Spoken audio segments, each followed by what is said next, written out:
Very good morning my dear friends. இன்னைக்கு நம்மளுடைய லைரிக்ஸ் morning மெசேஜில் இந்த சீரியல் டாக் பார்த்துட்டு இருக்கோம். How to conquer our enemies, so called enemies. நாம் 4 ஸ்ட்ராட்டஜியை பார்த்துட்டோம். இன்னைக்கு 5வது ஸ்ட்ராட்டஜி. Control your emotions. என்னைக்குமே நான் சொல்ல மாட்டேன். when you control something it increases, it gains its strength. அதுக்கு பதிலாக என்ன நம்ம பண்ணணும்? Neutralise, manage. அதாவது ஆங்கர் மேனேஜ்மெண்ட், ஸ்ட்ரெஸ் மேனேஜ்மெண்ட் இப்படி தான் வரும்.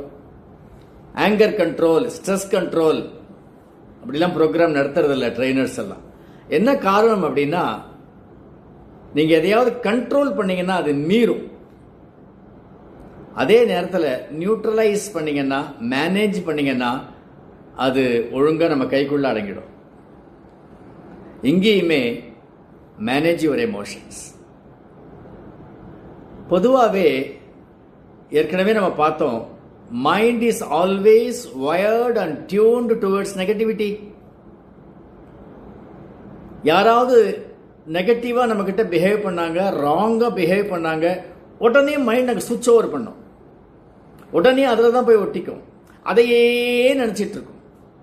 இவன் இப்படி பேசிட்டான், அப்படி பேசலாம், இந்த வார்த்தையை யூஸ் பண்ணாப்பா, எவ்வளோ மனசு வருத்தப்பட்டது தெரியுமா?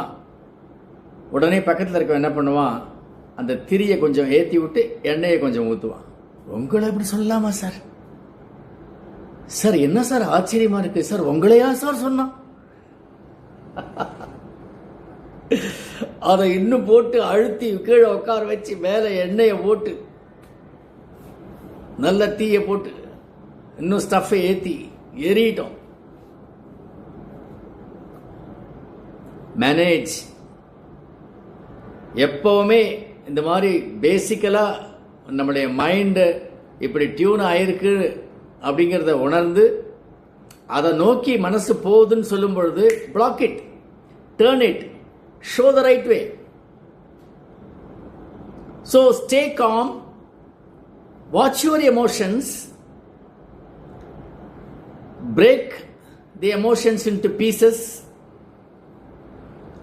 டைரக்டாவோ இன்டைரக்டாவோ நமக்கு அங்கே ஒரு கேட்டலிஸ்டாக யாராவது இருந்தாங்கன்னா அவங்கள ரிமூவ் பண்ணிடுங்க.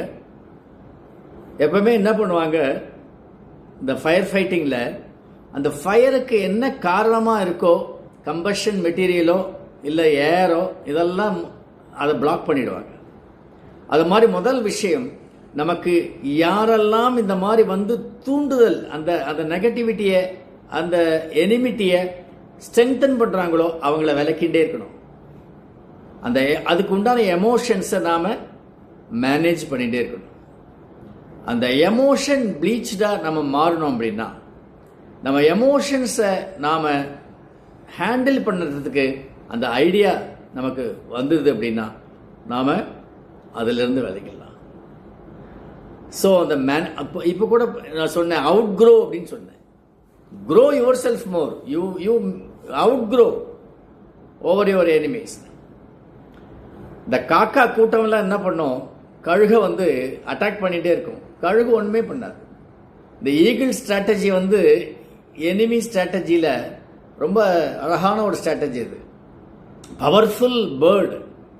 பட் அந்த பவரை வந்து பயன்படுத்த என்ன பண்ணும், it rises rises rises over the skies. அதுக்கு அந்த அளவுக்கு காக்கைகளுக்கு பறக்க முடியாது, மூச்சு திணறும், தே கிவ் அப்.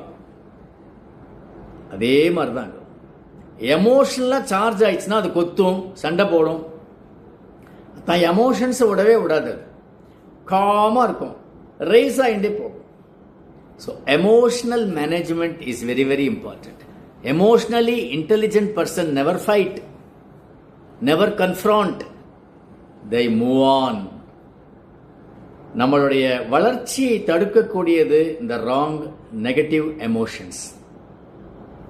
ஜாக்கிரதையாக இருங்க.